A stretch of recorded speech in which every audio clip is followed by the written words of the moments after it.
येळगुड ग्रामपंचायत कारभाराविषयी सत्ताधारी सदस्यांची तक्रार। येळगुड येथील ग्रामपंचायतमध्ये मोहिते गटाची एक हाती सत्ता असून माननीय श्री सुजितसिंह मोहिते सरपंच आहेत। या एक हाती सत्ता असणाऱ्या ग्रामपंचायतमध्ये ग्रामसेवक इतर सदस्यांना विचारात न घेता कारभार करीत आहेत।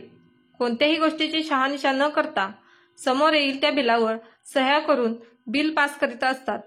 पंचायतमधील कर्मचारी कामावर कधी असतो कधी नसतो यावर ग्रामसेवक यांचे कोणतेही बंधन नाही। पगार मात्र महिन्याचा काढला जातो असे समजते। पंचायतमधून होणाऱ्या साफसफाई कामापासून ते रस्ते बांधणे, गटर्स बांधणे तसेच शासनाकडून येणाऱ्या विविध योजना राबवून त्यांची बिले अदा करणे इत्यादी कामांची जबाबदारी सरपंच व ग्रामसेवक यांची असते। त्याला जोड म्हणून गावातील सदस्यांनी प्रत्येक कामाची शहानिशा करून काम पूर्ण झाले नाही झाले किंवा एखाद्या कामात मंजुरी निधीचा योग्य वापर झाला का यावर सरपंच व ग्रामसेवक यांच्याशी चर्चा करून संबंधित बिल अदा करावी लागतात। पण येळगुड ग्रामपंचायतमध्ये मनमानी कारभार असल्यामुळे अशा एकत्रित चर्चा होताना दिसत नाहीत।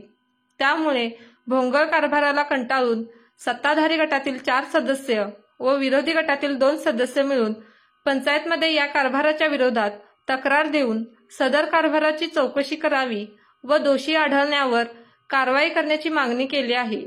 या तक्रार अर्जावरती विद्यमान सदस्य अनिल रोटे, सुशांत कांबळे, प्रकाश माळी, म्हाळू मुदाळे, संगीता कांबळे व अरविंद भुनके यांच्या सह्या आहेत। या तक्रार अर्जाची माहितीसाठी प्रत माननीय गट विकास अधिकारी पंचायत समिती हातकणंगले व माननीय मुख्य कार्यकारी अधिकारी जिल्हा परिषद कोल्हापूर यांना पाठवल्याचे समजते। प्रहार न्यूज साठी शीतल कुर्ले, येळगुड।